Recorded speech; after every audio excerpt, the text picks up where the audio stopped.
We're live on the Egg Pod on a Monday night. Again, welcome everybody. Thank you for joining us. With me, as you can see, is Tim Yin. Tim is the CEDH champion from last year's Unplug Yourself and EGG National Commander League. Thanks for joining us, Tim.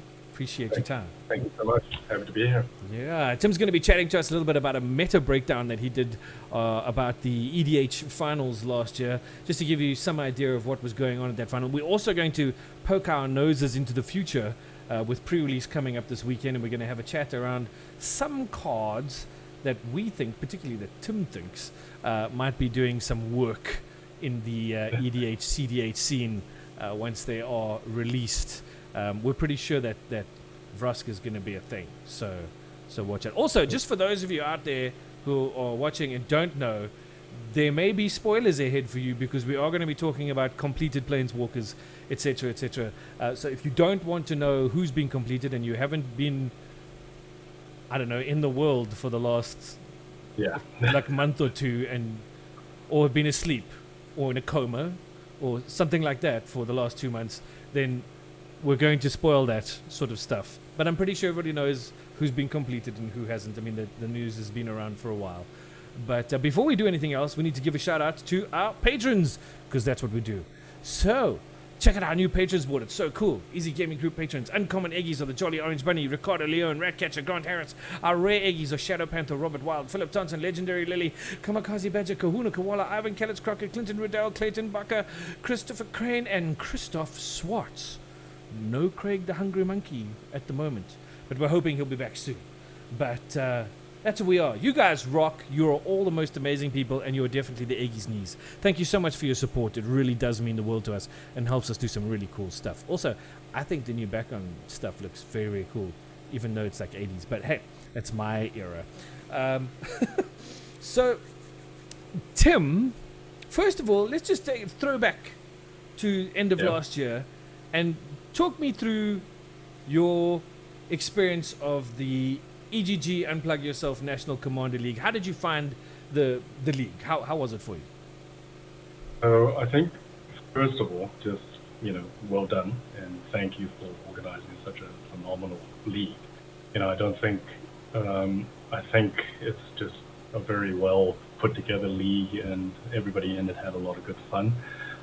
Going in it, I kind of I was only really interested in the CEDH side because I wanted to also kind of encourage a competitive atmosphere within EDH itself.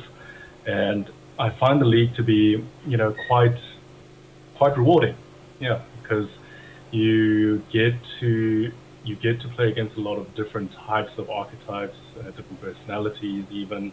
It's not just your run-of-the-mill spiky spell table players that maybe get salty and that kind of stuff. You get some real gentlemen in the game as well, and it was definitely an experience. And between each one of the the league matches, I actually endeavored myself to try and play a different deck every single time, just so that I can get the maximum type of exposure. So it was definitely a lot of fun. I learned a lot as well, and thank you so much.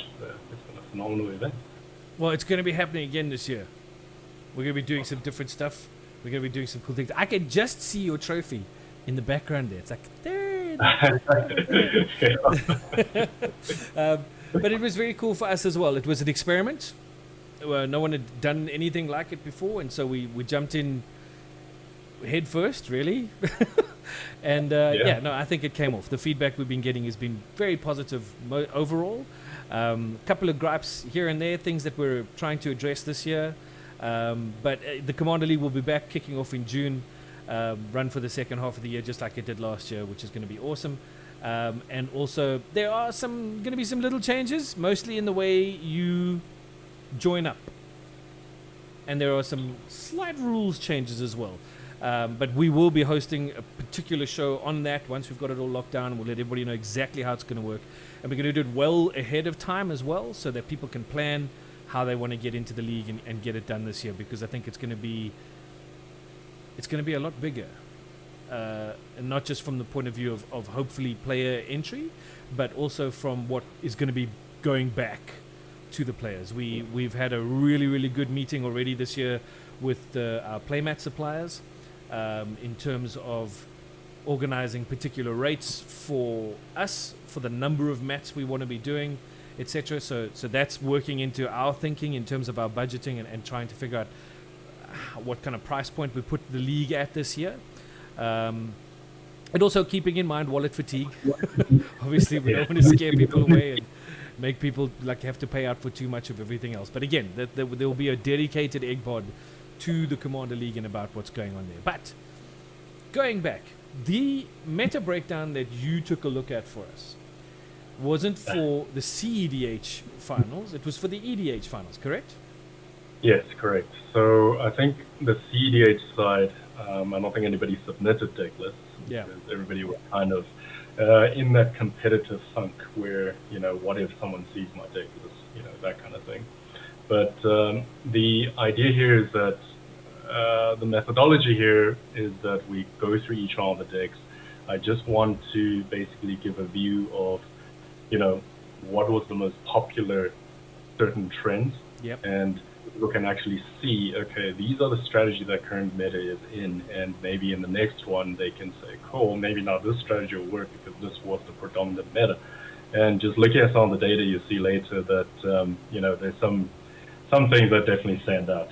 Sure, for sure. Let's just quickly clarify for people. So the reason deck lists were submitted for EDH, for those of you who don't know, is that we had to try and make sure of power levels. We had to find a way to mitigate people trying to push a CEDH deck into the EDH arena, because we really didn't want that kind of power play shenanigans going on within the league itself. So we asked the EDH players to submit 3 deck lists of the decks that they were bringing, so that the TOs and tournament organizers and we as the event organizers could check the decks against various systems and then make a call on if we agreed with the power level of that deck and that it was an EDH deck, not a CEDH deck. It also at some point resulted in a ban of certain commanders in the EDH format, not in the CEDH format, but in the EDH format. I think 4 commanders were banned: Sisse, Korvold, Crick, and Kenrith, I think, were the 4 commanders that were banned in the EDH format. And simply because they're incredibly powerful commanders and it's so easy to tick them over into CEDH. I mean, it's a card or 2 and boom, they fly. I think you notice like a lot of the banned commanders are always just, instant value engine that just comes in, and they basically present the opportunity to sweep as soon as they come in. Sure. So it made sense in that kind of format to just have those removed rather than deal with the issue that could come with them running rampant. Yeah, for sure. It was a call that we had to make. I think it was just one of those things, really. Sorry, that wasn't supposed to pop up there, but now this is going to pop up here. I'll move that over there. All right. So when we're talking about these things, I've opened up the summary you sent me, Tim. Okay.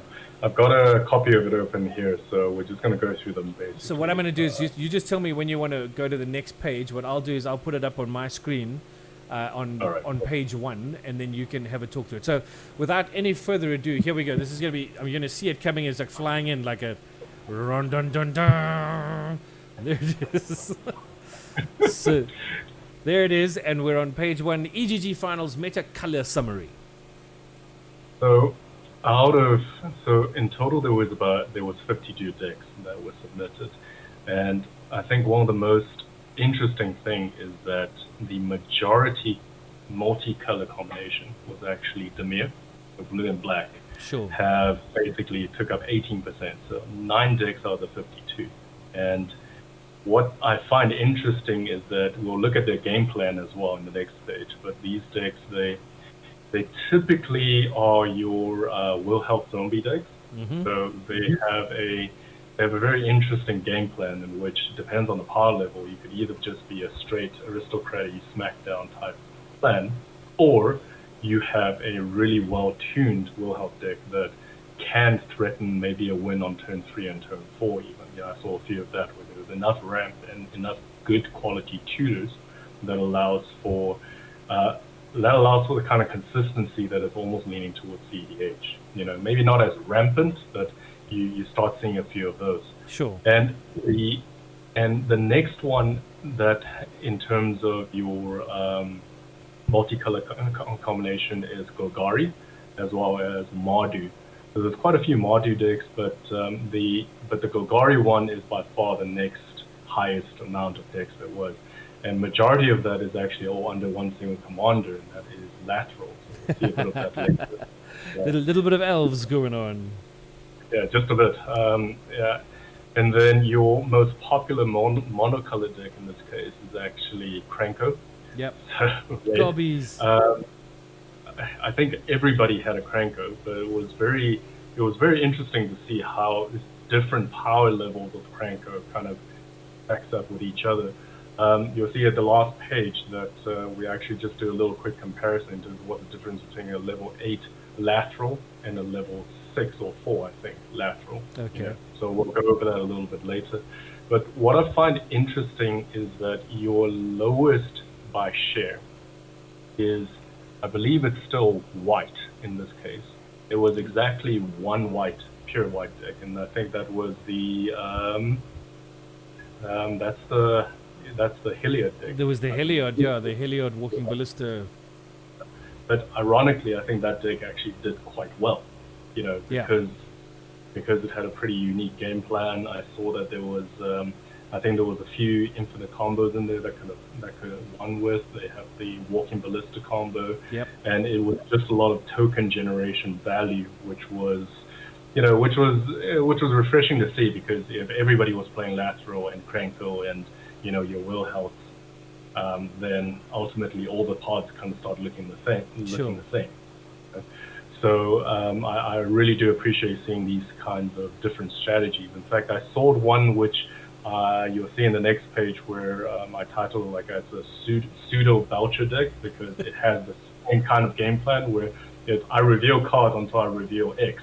Yes. But there's no X in that deck, therefore I deal 100 something damage. Wow. That kind of thing. So we got a comment in chat from Elkasa, or Elki SA, says don't forget the precons that were played, with a big laughing face next to that. Oh yeah, most definitely. So I got a good chuckle when I saw a complete carbon copy precon of one of the Warhammer 40k precons. Yeah, there we go. So I'm just imagining someone in the pod going, "For the Emperor!" For the Emperor! While they're in the pod. Although to be honest, listen, I've played all of those Warhammer 40,000 precon decks, and to be honest, the Chaos deck is definitely something fun to play in an environment like this. I think it would be interesting to have seen how that went down. The Space Marine one, ironically, has just the best answers for precon yes, deck. absolutely. Wow. The Esper, the Greyfax. Yeah, and the actual card value that you get from that is actually very good as well. So you have some, what I believe will be future EDH staples, like Marnius Kalgar, one of these Exilus Praetorians that gives you your commander protection from everything. For sure. That's not, yeah. So sorry, Tim. Elki SA is saying that was me, the deck you saw. My man, big props, 110%. Awesome. Okay, so I think let's move on to the next page, where we can just talk a bit about just meta strategy summary. I think one of the things to note is that 73% of the decks, the main game plan is still beatdown. You know, you don't really have there was very few decks in there that was what you would win through what we would call, infinite combo type deals. Sure. Because and I think that's probably a good thing, because you want people to kind of fight with honor in a sense, and only fall back onto your infinite combos when things are inevitably going wrong. But out of that, what I would notice that a lot of these decks, you look at some of the laterals, you look at some of the Krenkos, you look at some of the will helps, they're actually more like a combination of the two. Sure. So you'll have a will health deck that will be aristocrats with beatdown, but now they'll also run the rooftop storm combo in the back, just in case. Yeah. So that they can now use an infinite aristocrat win. You have the lateral deck that runs Bolas the Citadel, which was very interesting because you don't really see that kind of a combo, but if you really think about it, it actually makes sense to have a Bolas Citadel combo in lateral. Because it's in that same color, you can protect it, you can recur it. There's a lot of things that you can do there. Sure. And you have your Hylia deck, which was mentioned before. You have a landfall deck, and strangely, there's not a lot of stacks deck that I saw. Well, thank God. There was exactly one. That one probably got ruled 0 to death. So. And there was I think one of the biggest, I wouldn't say offended because that's an ugly word, but the well-tuned combo deck that I saw, but it was still within a level 8, was a Demir mill deck. Mm-hmm. That was 110%. We are just gearing towards this mill win. We're going to resolve combos to mill. That's all we're doing. And that one I think probably raised some eyebrows, but it was also it's nice to see these different kinds of game plans. And of course, you have your tribes now, so you have your majority, absolute, overwhelming tribe in this case is actually elves. With all of them being lateral, and with only one exception, which is a Yiva deck. Yep. So lateral was really, really popular in the finals. I think it's just probably because she brings in a lot of token generation values and has a go-wide strategy that is simplistic. But this just means that if there was ever a deck in the future that takes advantage of something like this and runs maybe a commander that's not a creature and it's board wipe tribal, would probably just eat up the whole field like this. Sure. I can think of cards that would do that kind of thing. There's Ether Flash in red that if you've got it on the board, it deals any creature that comes in automatically takes 2 damage. That would hurt a lot of the tokens that the elves could generate. There was something else. In the same colors as the elves, you could run a culling ritual. You can run a Cursed Totem and shut down the elves game plan very, very, very easily and quickly. And another good example in terms of a tribe that also has multiple game plan is actually the goblins. Sure. So it was quite interesting because we had I believe a range of power level 4 to power level 8 crankers, basically. Wow. And you'll see that the power level 4 crankers are kind of on your beatdown plan. They're fast. They try to, duplicate the damage, so they have the effect where double their damage, basically. And, and it becomes very, very sort of I want to call it like a trade type strategy, where it's like I'm beating you, you're beating me type deal.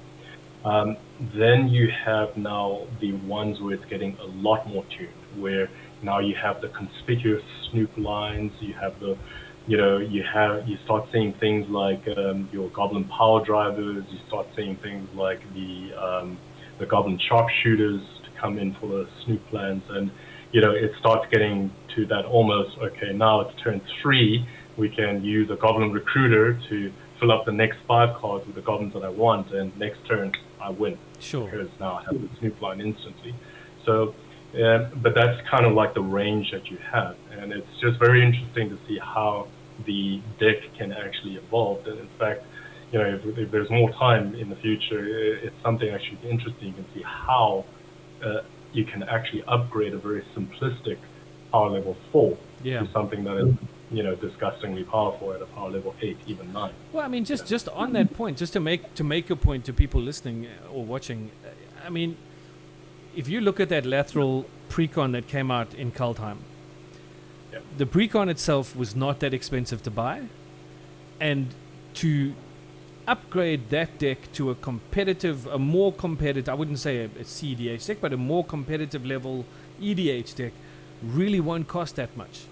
So if anybody out there is keen on getting into Commander and wanting to play in this particular format, which I think you should, and if you haven't been, where have you been? That's a way in. Is to look at decks like the lateral deck that you can go pick up for a reasonable price, and then just spend some time upgrading, jump around on the various sites that are available, and there's plenty. I'm not going to go through them all. EDH Rec jumps to mind straight away, but there are others as well. And also, I mean, if we can, you'll see just now when we go to page 3, Tim's going to talk you through the difference between a lower power level lateral deck and a high powered lateral deck, so that you get a sense of what you need to do to the deck to make it more, I suppose, interactive, more competitive in a league sort of environment. Yeah, absolutely. And in fact, some of the more recent Commander precons have become very successful CEDH decks even. I mean, Dehada comes to mind straight away. Buying. Yeah, Dehada is a very good example. Another one from Kamigawa Neon Dynasty, it's Shurikai. Yes. That deck, in fact, Shurikai, in my opinion, is one of the more economic one to actually change into a CEDH, because you can take Shurikai, the commander, and key cards out of that. The remaining deck, you actually have enough to play a very, very tight Grease Fang value engine deck. So you can take that shell, change the commander to Grease Fang, and you now have basically turn 2/3 Parhelion shenanigans, whites, that kind of stuff. Yeah. While the other side of the shell, you can turn that into a fairly good, Shurikai deck. Of course, you're going to need to enjoy to play stacks, but sure. LKSA LKSA is saying he promised Kai, who was a young man who was at the finals, he promised Kai that he'd bring him a Kraterhoof when he came back to SA for a visit. Don't do it, LK. just stay away from the hoof, man. It's like that path that you take that you know you shouldn't. It's when the road tangents and you turn towards the hoof and the hair on the back of your neck stands up. Listen to your inner voice and go left. Don't go towards the hoof. Don't go towards the dark side.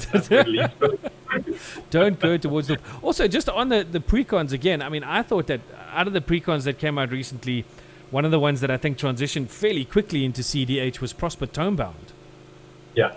So Prosper. So you see a lot of the commanders that translate well into CEDH all offer immediate value.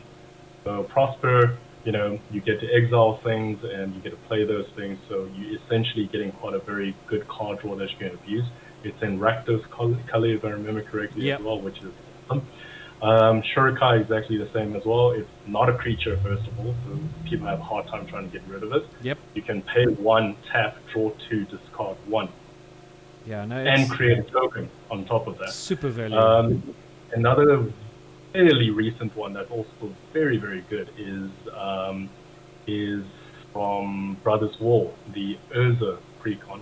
I've seen a few CEDH deck lists floating around from that, and that's an interesting take on the Azorius archetype that is, currently in the meta. I just on the Urza deck. So when we at the end of last year, our last command this episode was the precon supplied to us by Unplug Yourself, and it was those decks. And one of our players, Run Rabbit, Yolanda, my wife, ran the Urza deck, but with Alayla as the commander, and it ticked over.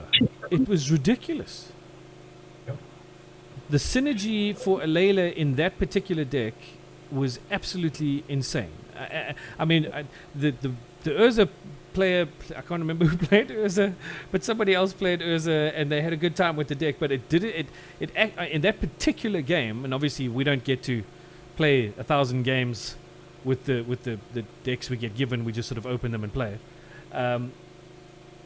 That particular game, Alayla and the Urza deck just went bananas. Yeah. It was actually quite something to see. I was having a lot of fun with the Mishra deck, but I was playing Ashnod, the Uncaring. Oh, Mishra is phenomenal though. I mean, in fact, Mishra has the unique capability of you don't really care about that meld. The commander's attack trigger is always just good enough by itself. Yeah, for sure. Yeah, that'll finish him. Yeah. Right, let's look at the last page. Right, let's go to the last page. The last page is our comparison. Yes. So basically what I did was I took the power level 8 and power level 6 lateral list, And there's actually a very good tool here on Moxfield where you can take two links of deck lists and you can compare them, and it'll tell you what is unique to the one deck and what is unique to the other deck, and the rest being the same basically. But I would encourage to use that because there's a lot of good examples on Moxfield, another website, of decks that's already out there. We don't need to try and reinvent the wheel in this case. But using tools like these, you can quickly see how the game plans change and find out where your next best and sometimes most economical upgrade path would be. So you can see immediately from the power level 8 lateral that there's a lot more combo pieces now. So so this person who is piloting this deck uniquely added in things like your Bolas Citadel. So for those that don't know, Bolas Citadel allows you to look at your top card at any time, and you can pay life to play those cards. Yeah. So that immediately generates card value, and that can go off quite easily in lateral. There's another infinite combo in Umbra Mantle. So Umbra Mantle is one of those unique artifacts that says untap, and it adds and it does something basically. With certain elves, you basically start generating infinite mana, and you can take over the board there now with the Finale of Devastation that I spied somewhere over here. And then you have also Staff of Domination on this side as well, which is it's just a phenomenal combo piece. I don't think you actually have in New Phyrexia there's now the Staff of Completion, which is also equally as broken. So we'll talk about that. Oh goody! More broken stuff. More broken things. You can also see that so a lot of the lateral, just from a basic level, the quality of their mana dorks is also significantly different. And there's helps for those mana dorks as well. Like you have your Emerald Medallion, which gives a discount effect. Yeah. You have better quality. Dorks in things like Priest of Titania and Circle of Dreams Druid, where they can just, if I have enough creatures, I can slap an Umbra Mantle on them, and now they've become a combo piece as well. Correct. That can bring in the game. And the mana bases are also a lot more refined. Is that a breaker of Skyreach that I'm seeing there? Yeah. Wow. And they've got Castle Garenbrig and these kind of stuff in here as well. Castle Garenbrig is a monster ramp card. It really is. It's fantastic. Absolute monster ramp card. And also, you can also see that the quality of their card draw and tutor is much better. So a significant thing that you can see in here is the inclusion of things like a Fauna Shaman. So the way Fauna Shaman works is that you can activate her, discard a creature card, search for any creature card, and put that into your hand. That's just nuts. I remember seeing that card, and I was thinking that's just a nuts card. Yep, absolutely. And you've got things like your Worldly Tutor, which is just a CEDH staple at this stage, as well as Sylvan Library, which is just for green. You now, instead of drawing 1, you're paying maybe 8 life to draw 3. That's that can just run away with the game. Sure. So these are kind of like your upgrade path, but with each one of these things that you add, of course, it adds to your overall power level. But because you're on higher power scale, you are a lot more consistent as a deck. Yeah. Your biggest issue with a 100 card singleton format is consistency. So you'll find you have your power level 2, which is just basically 100 cards that's been thrown together and hope for the best, all the way to now power level 10, which is we have 3 game plan. We're going to make sure there's 9 ways to get to those 3 game plan, and then the backup for those, and then throw in interaction, which is the last topic over here. So you'll see that this list on the left, which is the power level 8 list, has a lot more interaction. They've got things like your even included, I think, an abrupt decay in there, if I remember correctly. There's abrupt decay in the top left corner. Then there's there we go. There's just a lot more interaction that I can do. Bargain Recovery, Haunting Voyage. Yep. So I I think it's just an overall much more tuned list. An Elven ambush can be so Elven, dangerous. absolutely, yeah. So yeah, you can. Pathbreaker Ebix is in here as well. So, oh my gosh, yeah. Priest of Titania. This is a mad list. I'm gonna build this. It's very well tuned. You know, you can see there's clear game plans where, okay, cool. If not creatures, we have combo wins, and we have 3 combos in this case. And if not, and we have, they even throw in a tranquility to destroy all enchantments. So it's just, you can see that it has a lot of things that are catch-alls. So it can play against a lot of different types of decks and still just keep true to that game plan.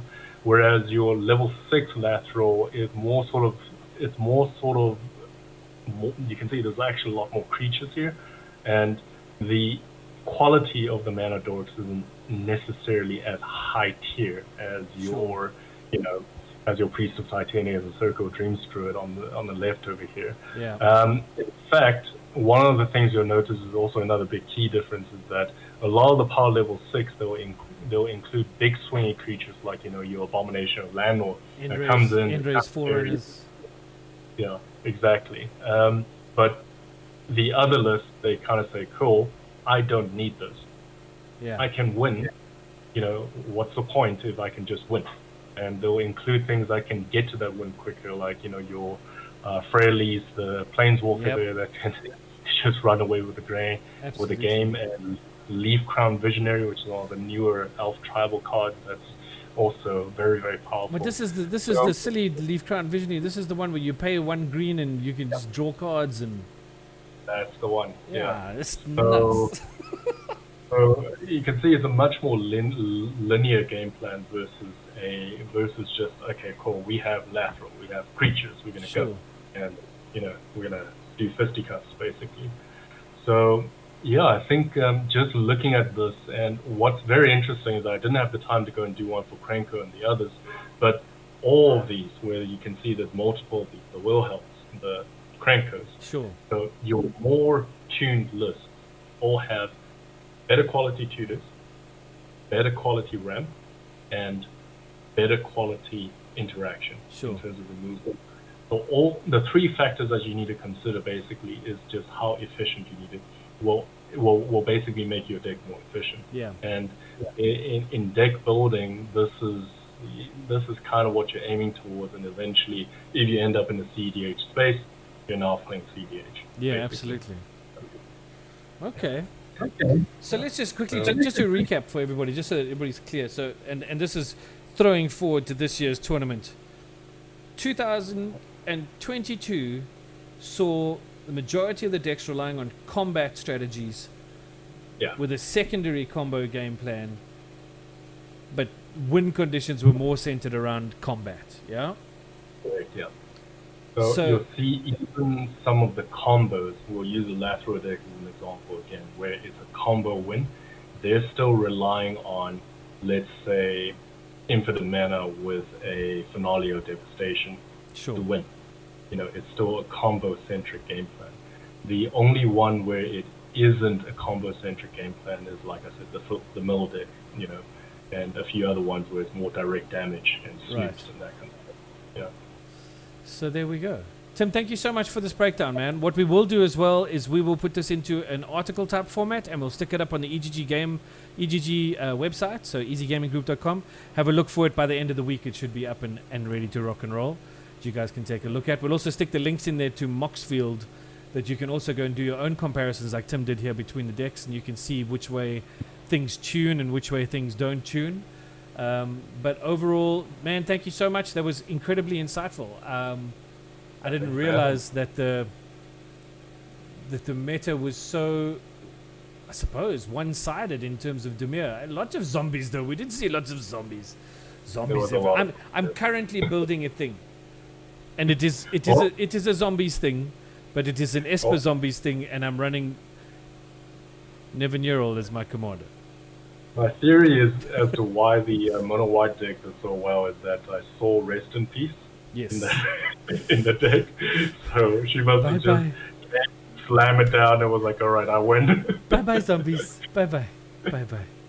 I must say, I've been having a lot of fun with a particular deck that we're going to see, and this is a quick drop spoiler for everybody. Commandus returns this Wednesday night, 8 p.m. Don't miss out. It's going to be a hell of a lot of fun. Okay, here's a question that you can answer so long if you'd like to take a bash at it. Chapter Master Cantor says, where do you see the meta evolving into next? Are we hold on, let's just clarify the question. Are we talking about our meta from the Commander League, or are we talking Commander meta in general? I think if we could just sort of clarify that part of the question, maybe Tim will be able to answer better. Or maybe we answer it twice. Tim, looking at the Commander League, do you have any thoughts on where you think the meta might evolve to? So, I think it's kind of like the Schrodinger's cat. We kind of shine a bit of a spotlight on it, which is a good thing or can be a bad thing. But I think it's a good thing because now that people know, majority of it is kind of creature combos and that kind of stuff. I suspect that in a competitive format, you're going to have a lot of people that's going to think of that and say, well, let me include that board wipe. Let me have that toxic deluge. Let me have those anti-graveyard strategies.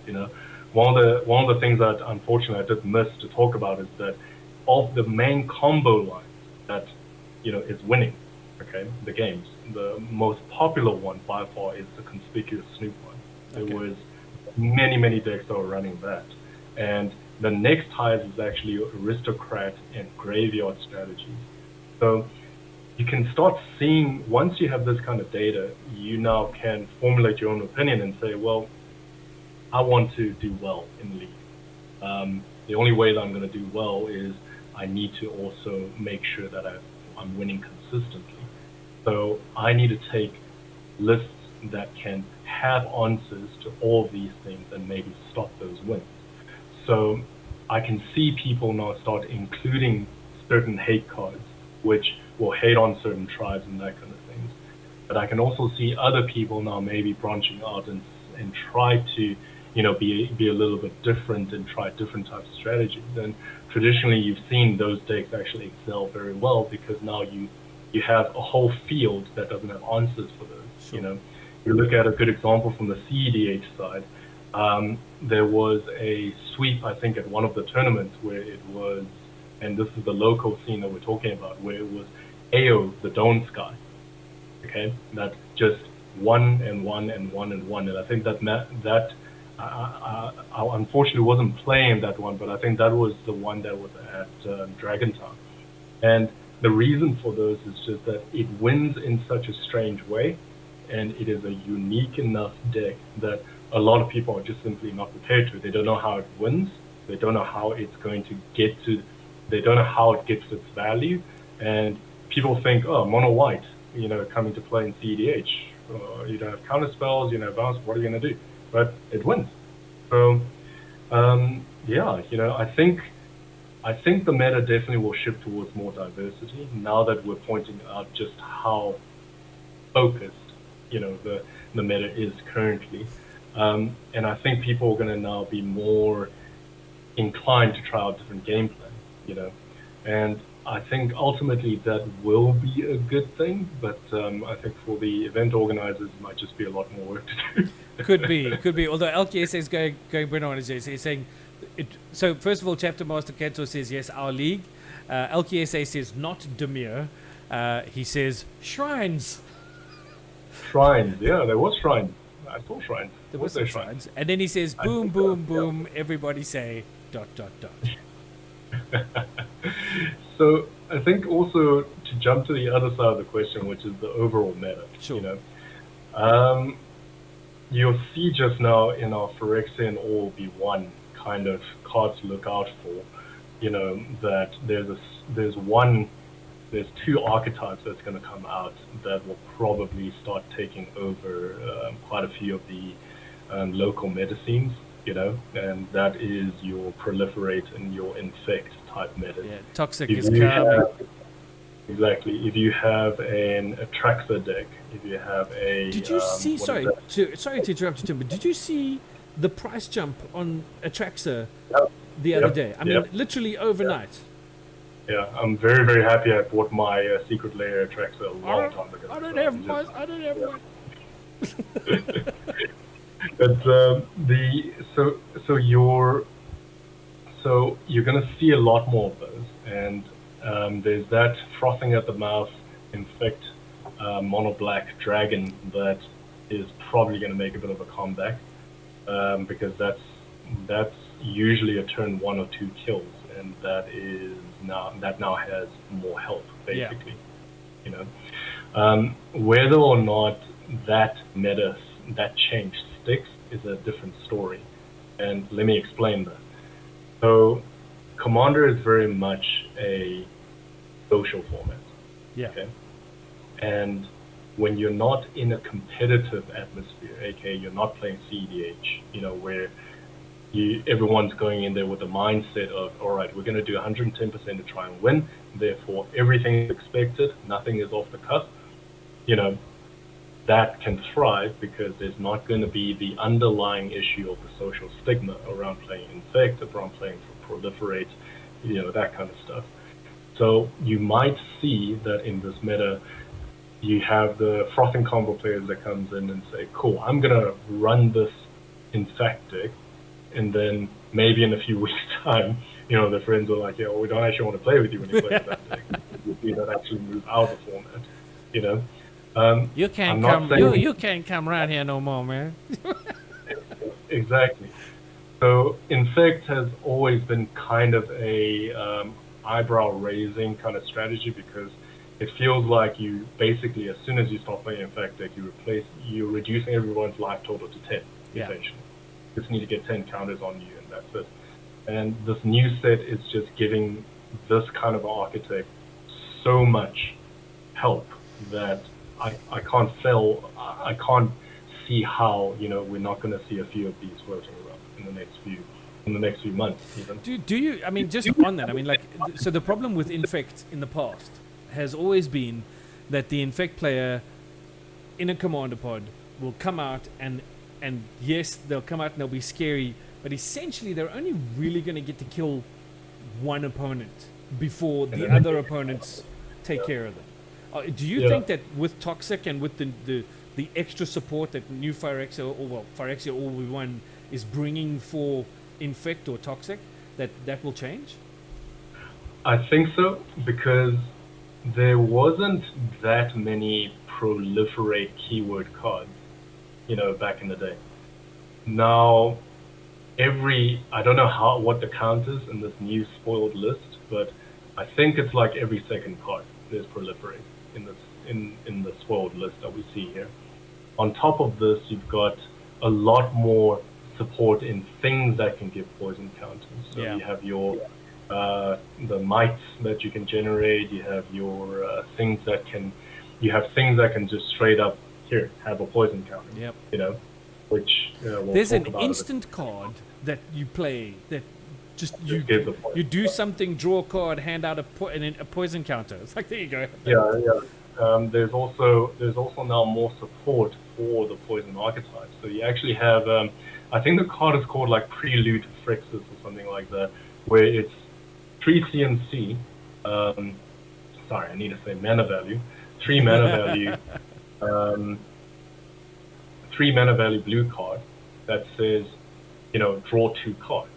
But if an opponent has 3 or more poison counters on them, that card gets a 2 mana value discount.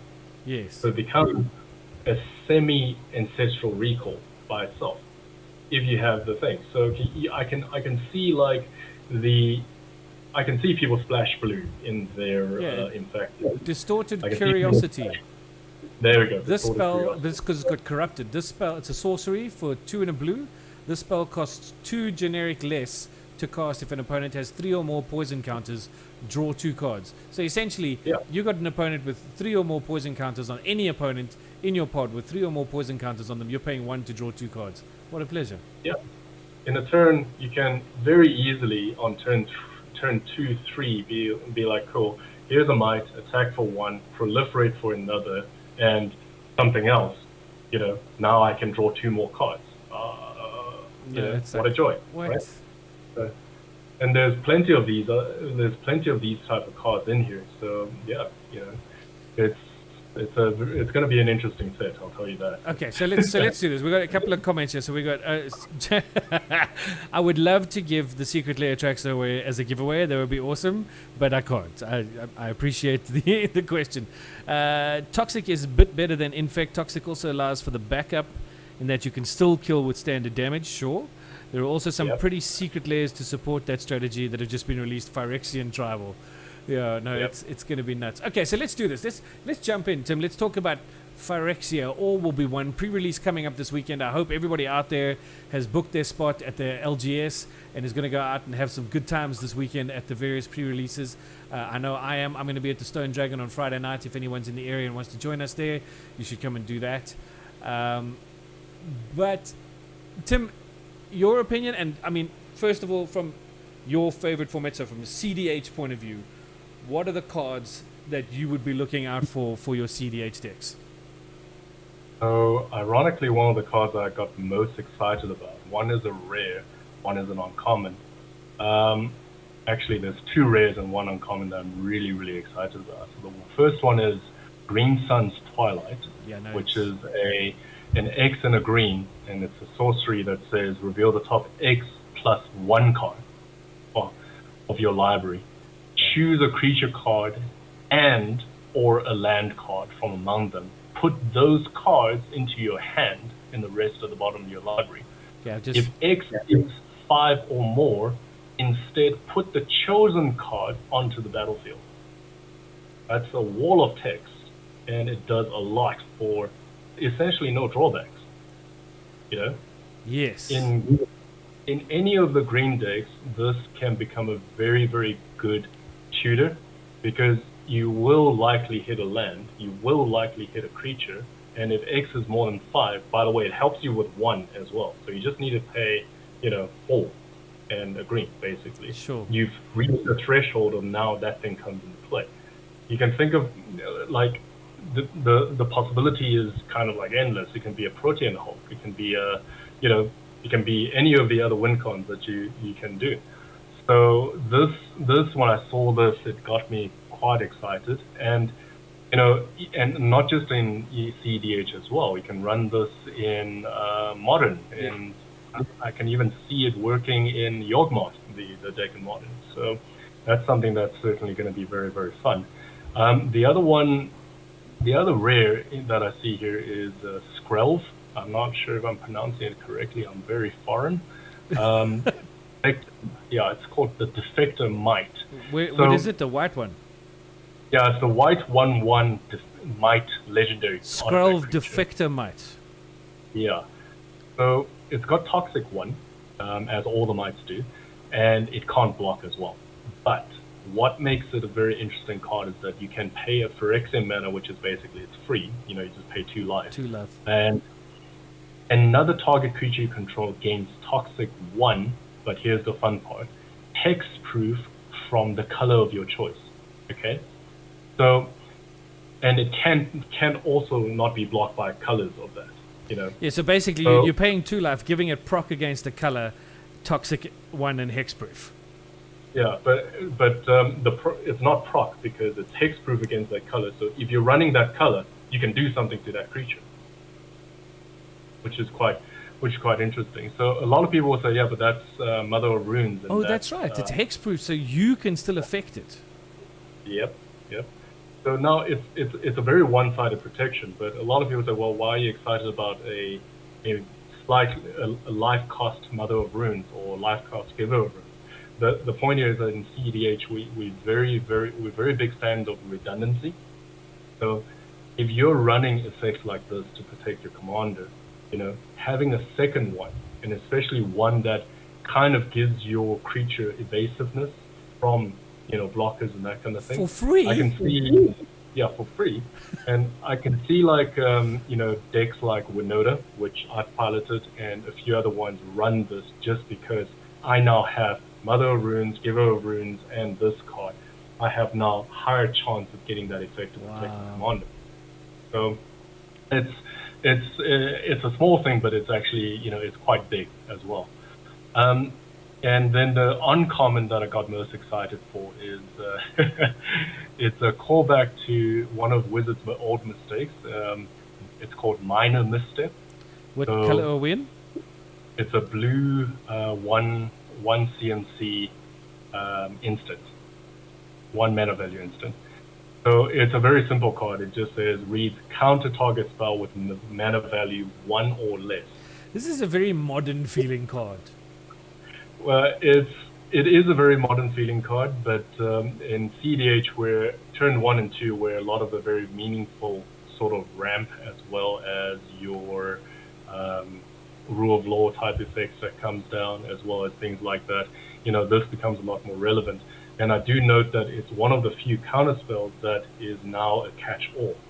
So it counters any spell. Oh, yes, it does. Yeah. So it counters any spell that is 1 and also or less. So you can very easily say, is that a Jeweled Lotus? I'll counter that. Is that a Mox? Is that a, say bye. Yeah.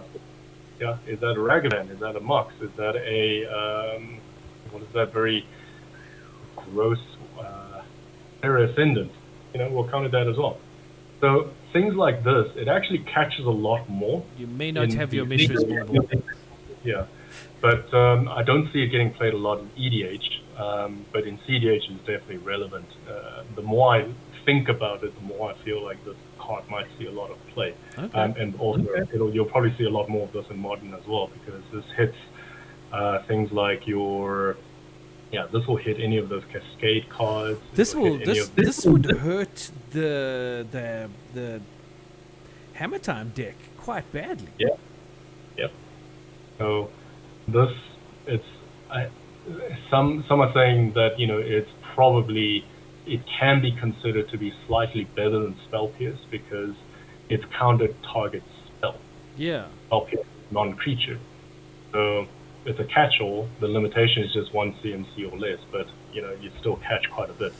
Catching Esper Sentinel in this case is it's something. Elky, you're saying you actually don't think it's going to be good in Modern. Why would you say that? Give us your argument there so we can engage. Most decks don't want to tax themselves. But you won't be taxing yourselves, I think. You just leave mana up to counter. Sorry, 1 second. Sure. Oh, so we haven't been load shed. Maybe we're getting lucky. Well, it turns out we may not be being load shed, but I always turn my Jenny on 5 minutes before it goes off. So, hey, the lights apparently are still on outside, so I'm wasting fuel, but that's okay. Somehow I'll get by. Okay, so Flusterstorm is way better. Also non-creature. Yes. So it doesn't catch the game-breaking pieces. If you could storm this. So speaking of Storm, there's now moving into more general cards that I'm excited about. Sure. There's one card that really just got my eyebrows raised. It's a green card called Venerated Rot Priest. Right. I mean, this card is broken. It's broken. So Toxic 1, whenever a creature you control becomes target of a spell, target opponent gets a poison counter. This is stupid. So you already have a 2-card win con over here. It's a bit of a meme, but there's a Storm card that basically says target creature gains trample. Okay? Yeah. So let's say that you generate Storm of 10, you play this card, you target your own creature, 10 times. Now someone gets 10 counters.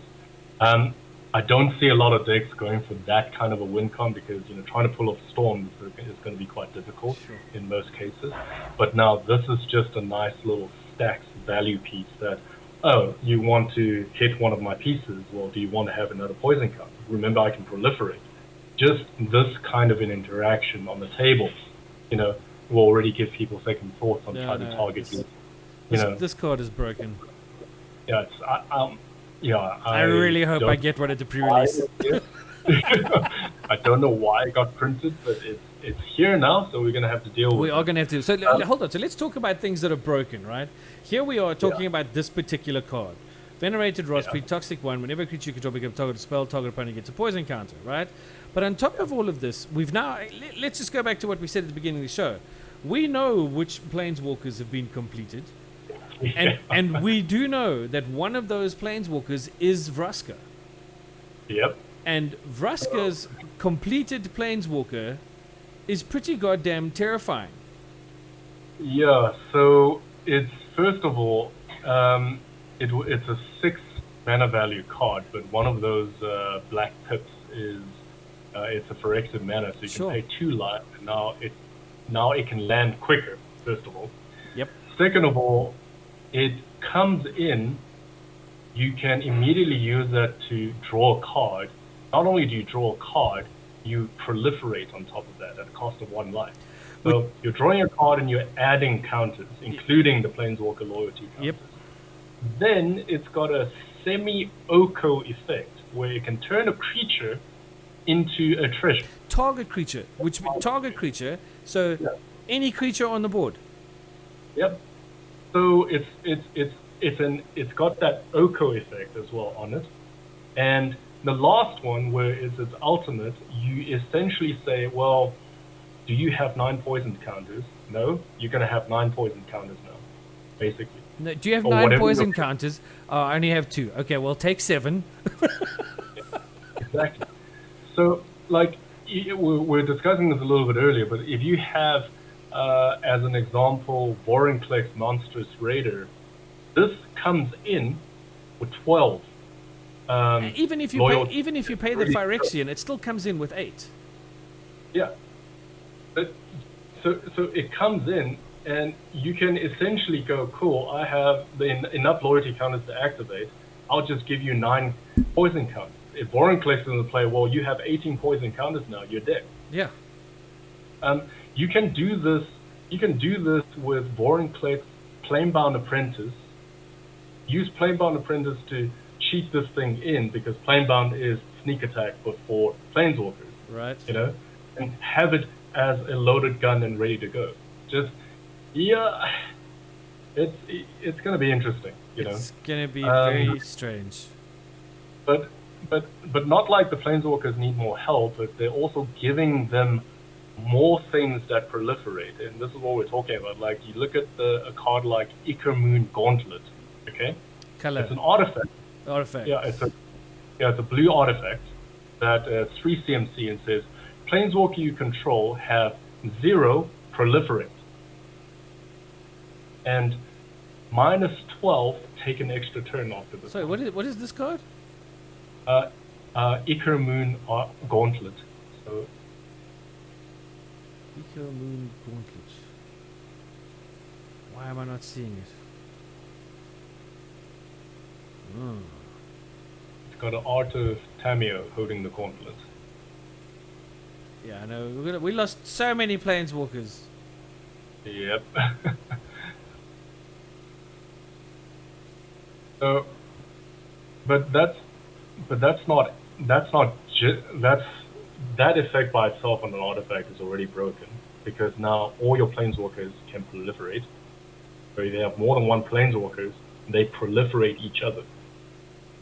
It's just nuts. It's just nuts. And if you accumulate 12 loyalty counters, you now take an extra turn. And then you just play the Staff of Completion and, pay 3 life, proliferate again. But that's not all, because, Billy Mays Billy Mays is designing these cards. That's one part of the text. The other part of the text is, whenever you cast a non-creature spell, choose a counter on a permanent. Put an additional counter of that kind on that permanent. All right, cool. So yeah, it's kind of scary that you've got cards in the set that makes Elesh Norn, which is the face of the set, look tame by comparison. And Elesh Norn does a lot, for what she is. So another potentially broken card is a red enchantment called All Will Be One. All Will Be One. That's a nuts card. That's a nuts card. So whenever you put 1 or more counters on a permanent or player, all will be one deals that much damage to target opponent. Okay, and or a creature The or red terror. Sorry, just Alki pops up in chat, sees all will be one, the red terror. So the scary thing is there's 3 cards that are infinite combos with us immediately. So you've got the it's an elemental, it's a 3 CMC that says whenever a source deals damage, it gets a counter. So now you ping someone for 1 with these 2 in play, it's infinite damage immediately. There's another card which is a 1 red enchantment, which I think it's called Quest for the Pure Flame. Yeah, that's the one. Same effect, says whenever you deal the damage, Quest for the Pure Flame gets a quest counter, but it's a counter. So every time it gets a counter, trigger. And another one is an artifact, which is one of the staves, and it's exactly the same effect as well, where it gets a counter if it deals damage. So you've got 3 cards immediately that is an infinite combo with this. I can't see how that won't get abused. I can't see that. Yeah. So these, That's crazy.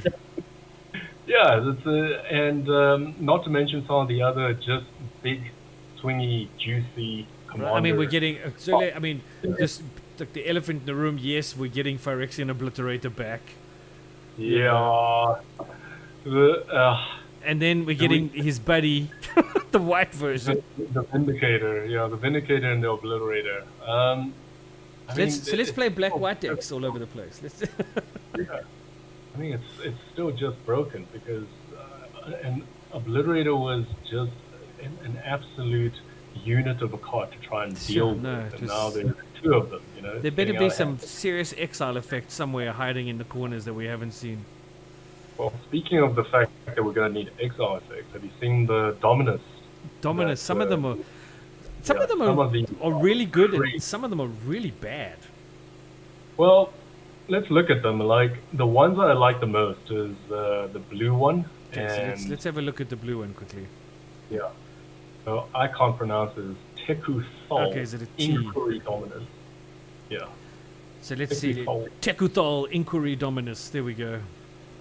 Yeah. For the cost 3/5 flying. If you would proliferate twice instead. And then 1 and 4 life, remove 3 counters from among other artifact creatures and planeswalkers you control. Put an indestructible counter on Teku Thal Inquiry Dominus. Yeah, so now it can't die, and it's still a relevantly big beater, and now when you proliferate twice. Yeah, no, that's nuts. Yeah, that's nuts. The black one as well, I think, is also an interesting ability. So if something, it's called Drivnod, Carnage Dominus. Yep. If a creature dying causes a triggered ability of a permanent you control to trigger, that ability triggers an additional. So it's like a Panharmonicon on a card, or a Teysa Karlov on a card, which Teysa Karlov was. Or creatures dying rather than entering the battlefield, which can be relevant. 4 life, exile 3 creature cards from your graveyard, put an indestructible counter on Drivnod, Carnage Dominus. Yeah. So this one, not as powerful, feels a bit niche, but still very relevant, especially if you're now in the if you're playing things like aristocrats and that kind of stuff. I think if something dies, it triggers twice. I look at the mana value. I'm looking. So you're paying 5 to bring this one in for an 8/3 creature. So if you are not able to protect it straight away, but you can protect it straight away if you've got creatures in your graveyard. If you're not able to protect it straight away, obviously it just dies to lots of things, like lightning bolt will kill it. The thing is, you can be very mean about it, and you can say, cool, I'm going to bring it in and wait for the lightning bolt and just say, cool, now I'm going to, in response, give this thing, So all of these can be activated instantly. I mean, or you've got something else on the board that allows you to sacrifice multiple creatures. So you play this, sack 3 creatures, get the triggered ability of whatever it is that they die. They're in the graveyard, then exile them. Say, right now, try and lightning bolt, whatever. I mean, exactly. It's almost like a 1-card combo enabler, in that sense, because now it's giving your other combos, twice of whatever it is that it's going to do. Sure. As an example, like Blood Artist will trigger twice. So hold on a second. I just want to see something. Elky's asking us to have a look at Nissa Ascendant Animist. Ah, yes. So the one that creates large creatures. So plus one. Create an XX green Phyrexian horror creature token where X is Nissa's Ascendant Animist. So she could technically come in as a. Oh my gosh, are you joking? You could make a 7/7 Phyrexian horror. Would it be 8/8? Oh, because you're plus one-ing it straight away, so it's an 8/8. Yeah. Comes in, gives you an 8/8. You can technically get her a lot sooner than turn 5 because 2 of those mana is Phyrexian. Sure. And if you're in that color, you've got ramp for days. Easy. Comes in, destroys target artifact or enchantment as well, so it's got that. And the last one is until end of turn, creatures you control gets +1/+1 for each forest you control and gain trample. Yeah. So it's very relevant in your go-wide strategy. This is why Elky is saying, what about Nissa, the substitute Craterhoof? So I like Nissa, and I do think that I do feel like they could have probably done a bit more with it, because it comes in and it just it floods the board, but in the time that you'll be able to play her, and I think they kind of was a bit smart about it. They say instead of the number of creatures you have, the +X is the number of forests you have, and they're specific about the forest. So let's say you go between turn 1 to 3, you now have enough to play Nissa. You can't really bring that in and abuse the ability immediately, because technically at best you have 3 forests. Sure. You need to wait for the absolute late game to make sure. So she's a finisher. Yeah. That's why I don't really rate her as much, but the relevance here is that you can still very easily say, cool, it's turn 3, I have enough ramp to bring in Nissa, I'm just going to bring it in and I have an 8/8 now. Sure. So, do what, there you go, here's an 8/8. It's still something, but, it's getting towards that niche sort of area where, it certainly does things. So another question from chat, Elky again. Do we think the calls to ban Elish Norn are justified? No. So Elish Norn, I would say she's at a similar power level to cards like the Praetor that was released in a previous set in Brothers War, Shieldred. Yeah. So the thing is, she comes in and she doesn't give value immediately. So nowadays when people look at cards that are broken, they have to come in and they need to do something. She dies to removal. Yeah, she dies to removal. That's the big thing. But not to say that she doesn't have value, because she comes in and she immediately gets rid of something for you, which is your opponent's ETB. Yeah. So whereas she gives you double the ETB that you need. So I mean, with the Dominus things, like particularly the Black Dominus that gives you the trigger on dying, that would be a really cool combo kind of vibe, etc., etc. But the fact, I think the more important thing here is the fact that it stops your opponent's ETBs. Correct. So I would see this as it's actually kind of a fair card, because it's also 5 CMC. And they've been smart about this as well, where they say, cool, because in the last set we released those semi-Praetors or mini-Praetors that says now my white symbols I can pay life to pay, get rid of the mini Kyrix. They now say, cool, there's 4 generic mana to go with this as well. Yeah. So that kind of makes the card a bit fair, and you can interact with it, although I can see this being very backbreaking if someone builds a stack deck and now Sure. and now it's just going to give him value town and your opponent's absolutely nothing, and it's still a 4/7, so it's a very thick war to try and get. Listen, I'm not. Don't get me wrong. When I say she dies to removal, I'm not trying to downplay the value of the card, but I think if you're going to ban a card, you need to be looking at something. To be honest, if I was going to make a comparison, I would be more inclined to look at banning the Vraska than I would be Elish Norn, simply because of the Vraska's ability to totally wreck your game plan the second it hits the board. You know, that Oko-esque ability of being able to take your trump card, your linchpin, your key piece, and just make it null and void is, I mean, that's horrendous. Whereas this, at least there's still a chance. You know what I mean? Even if this comes down turn 5 on curve, whatever the case may be, or gets cheated out a little bit earlier, whatever, if you've got removal in your deck, which technically you should have in one way or the other, you can deal with Elish Norn. You know what I mean? Yeah. But when that Planeswalker hits, that ability goes off before you're able to do anything, because the person who played the Planeswalker holds priority. And so you can't interact with that first moment of Vraska where she can literally just ruin your day. Yeah. In fact, we can compare Elish Norn to her cousin in the color white, Mondrak Glory Dominance. You know, I would say this card actually can be a bit more broken, because ironically it doesn't die to removal, because it'll just we can give it indestructible. Yeah, sure. It has a similar effect, except now it's for token generation. So it's this is what I mean when I say, like, there's cards in the set that makes the face of the set look tame by comparison, which is saying a lot when it's a card that doubles all ETBs, you know. Other very nice cards that I think can potentially be of very good value, besides the Venerated Rot Priest, there's a land that is actually very, very good.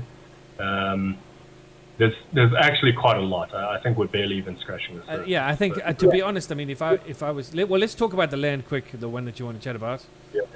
So this land here, it's called the Michelson's Garden. Yeah. This is going to be a staple in Modern, in EDH, and in Commander. Yeah, no, the more I think about it, the more broken I think it is, because first of all, it's a land that, you know, filters color for you. That's not the broken part. The broken part is you can pay X, tap it, and it becomes a copy of an artifact that you own. Yeah. No, so, all right. So let's say that I'm in Modern and I'm playing Prison Tron. Okay, I have an Ensnaring Bridge in play, and it's keeping me alive. And someone destroys it. I can, at not even instant speed, if the land ability doesn't go on the stack, I can tap it and just say, cool, now I have another Ensnaring Bridge. I got another one. Don't worry about it. As a combo piece in CEDH, actually a friend of mine, Zen, we've been talking about it.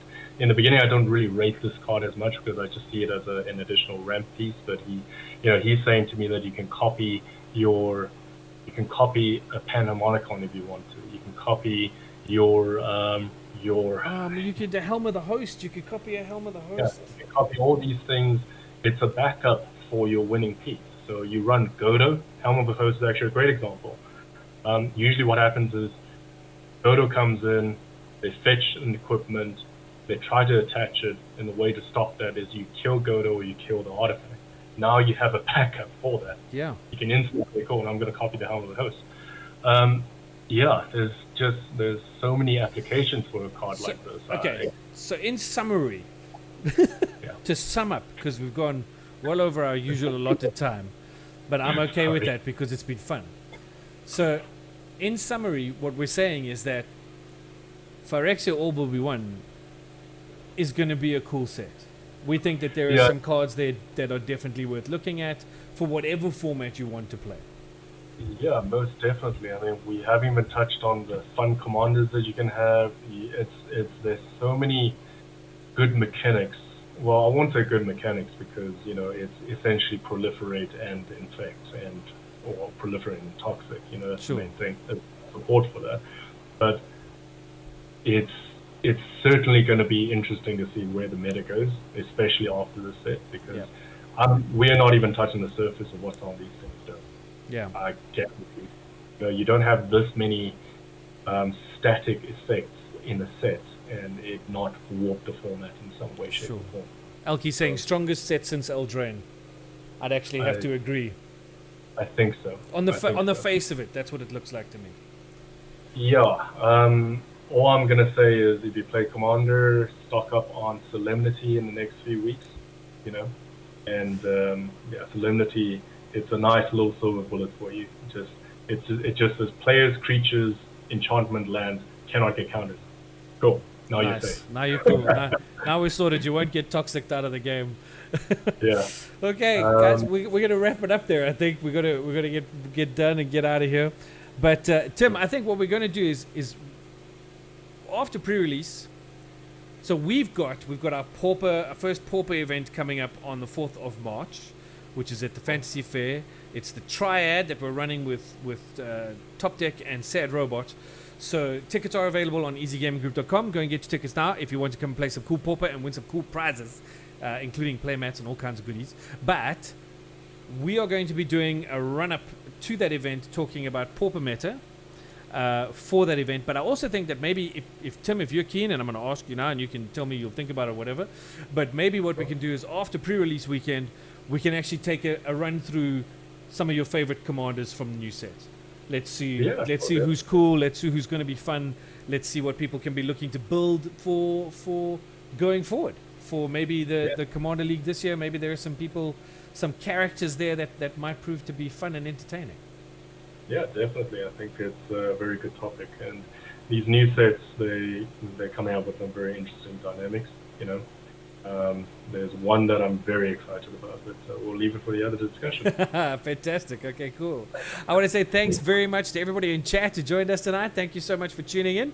Really appreciate it. Don't forget, Command This returns this Wednesday night, 8 p.m.-ish, load shedding dependent, and we're going to be bringing some very cool stuffs right here. Next Twitch session Thursday morning at 5 a.m. my time. Is that 5 a.m. your time? Well, we're live at 5 a.m. your time on Thursday morning, but for us it's 8 p.m. Wednesday night. We will be here. We will be having some fun. I can tell you now that one of the decks that's going to be played is a very interesting little. I'll show you the commander, and you can just think about it for a little bit, because it was an interesting choice to go with. You can come out of the box. There we go. Okay. So the commander is this little guy named Ratchet Field Medic, which is a very interesting card. Just to give you a hint, Ratchet Field Medic is a 2 and a white 2/4 commander, legendary artifact creature, robot, Transformers, more than meets the eye. Has the more than meets the eye ability of 1 and a white, saying you may cast this card converted for 1 and a white. It has lifelink, and it says whenever you gain life, you may convert Ratchet. When you do, return target artifact card with mana value less than or equal to the amount of life you gained this turn from your graveyard to the battlefield tapped. Wow. And on the reverse, it says Ratchet Rescue Racer, who is a legendary artifact vehicle, a 1/4 with living metal. It says as long as it's your turn, this vehicle is also a creature. It has lifelink. Whenever one or more non-token artifacts you control are put into a graveyard from the battlefield, convert Ratchet. This ability triggers only once each turn. So it's a very interesting little commander, and I can tell you that I've been having a lot of fun testing it. And things like Mishra's Bauble become your best friend. But anyway, so we'll see some of that on Wednesday night. But until then, a huge shout out to everybody who joined us. Again, a big shout out to our patrons. You guys rock. You really do. We're going to be seeing some really cool stuff for you guys this year. If you do like what you see and you do want to support us, go check us out on patreon.com/easygaminggroup. There's a tier there for you. You can become the Eggy you never knew you always wanted to be. I got that right. And then a big shout out to Tim, first of all, for the breakdown that you did. I think that's spectacular, and the fact for coming on the show, talking us through it and giving us your thoughts about all things Phyrexia and what's happening with Commander. So thank you very much for joining us. I really appreciate it. Thank you so much for having me. It's been a pleasure. All right, cool. And on that note, get some of those eggs. I believe Elski is one of our newest patrons, if I'm not mistaken. His name was not on the patron scroll, and I need to put it in there. So I will do that because that's important. But on that note, I'm going to say good night, everybody. Thank you so much for yes, I know it's Ansel. Say thank you for joining us, and we'll catch you on Wednesday night, 8 p.m. right here for Command This, twitch.tv/Easy Gaming Group. You don't want to miss out. It's going to be a blast. We're back with some fun and silly shenanigans. It really is going to be fun. Tim, again to you, thank you very much, and good night to you, and to the rest of everybody. Go sleep or go do whatever it is you're going to do until Eskom takes your power away. Good night, everybody. Thanks so much for watching. Ciao, ciao. Good night. Good night.